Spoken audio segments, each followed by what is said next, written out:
একটা বিস্ফোরক তথ্য সামনে এসেছে। পশ্চিমবঙ্গে অশান্তির আঁচ ছড়িয়ে দেওয়ার জন্য নাকি ভিন রাজ্যের হিন্দুরা এ রাজ্যে ফেস টুপি পরে মুসলমান সেজে আসছেন। এই দাবি আমরা করছি না। এই বিস্ফোরক দাবি করে একটি ভিডিও পোস্ট করেছেন রাজ্যের শাসক দল তৃণমূল কংগ্রেসের অন্যতম নেতা কুণাল ঘোষ। কুণাল ঘোষের পোস্ট করা সেই ভিডিওটাই আপনাদের আগে দেখাই, দেখুন ভিডিওটা। কি হয়েছে কত অল্প? ঘটনাটা হয়েছে এই ছেলেটা কালকে টোটোতে উঠেই গলা কাটা যায়। আর ওই টোটোতে আমিও ছিলাম। আমি থাকার পরে চুলো খোলা গিয়া মাথার টুপিটা খুলি পকেটে নেয়। তারপরে ট্রাফিকে গিয়া পুরো থাকি না আমি 10 টাকা ভাড়া দেয়। তখন আমার ভাইকে বললো যে আমি ভাড়া নিব না, তো ভাবতে ভাড়া লাগবে না।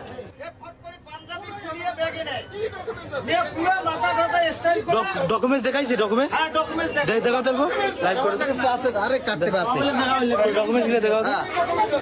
সন্দেহ হয়, এই জন্য আমি বলছি যে ছেলেটা এরপর যদি আসে তাহলে একে ধরা হবে। এর ডকুমেন্টস দেখবো এরা কোথা থেকে আসছে। তাই আজকে একে সন্দেহ বলে ধরার পরে আজকে দেখি এরা হিন্দু মুসলমানের বেশে আসিয়া ভিক্ষা করে। কিন্তু মুসলমান দেশ কেন নিল? ভিক্ষার জন্য না, এরা খারাপ উদ্দেশ্য থাকতে পারে।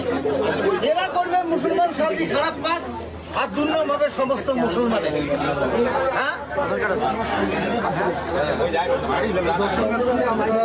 কি বলবেন বলেন, কমেন্ট করেন। কোথায় গেছেন ভাই?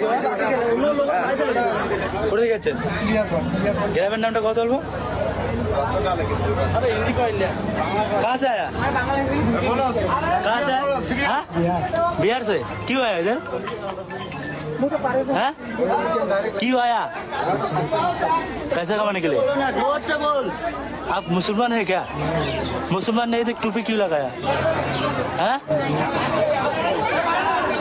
आप कहाँ से आया? हैं? आपका नाम क्या है? आशीष कुमार। देखो बंधुरा,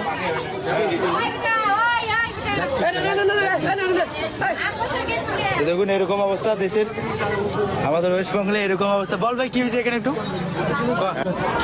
তো এখানে অনেক লোক জমা হয়েছে, পুলিশ আসবে, পুলিশকে খবর দেওয়া হয়েছে। তো এই দুজন আসছে, দুজন হিন্দু ভাই মুসলমান সেজে আসছে পয়সা কালেকশন করে। ভিডিওটিতে দেখা যায় এক ব্যক্তি বলছেন তিনি অটোতে যাচ্ছিলেন। সেই অটোতে এক ব্যক্তি ছিলেন, তিনি ফালাকাটায় যাচ্ছিলেন, তার মাথায় টুপি ছিল। খানিকটা যাওয়ার পর দেখা যায় তিনি টুপি খুলে রেখে দিয়েছেন। অভিযোগ ওই ব্যক্তিরা মুসলমান সেজে এসেছেন কোনো খারাপ উদ্দেশ্যে, কোনো খারাপ কাজ করার উদ্দেশ্য থাকতে পারে বলেই অভিযোগ এলাকাবাসীর। যে ব্যক্তিদের বিরুদ্ধে অভিযোগ তারা বলছেন তারা বিহার থেকে এসেছেন, তারা স্বীকার করেছেন যে তারা মুসলিম নন। আরও এক ব্যক্তি ছিলেন, তার নাম আশিস কুমার। ভিডিওতে বলা হচ্ছে পুলিশকে খবর দেওয়া হয়েছে, তারপর যা ব্যবস্থা নেওয়ার পুলিশ নেবে।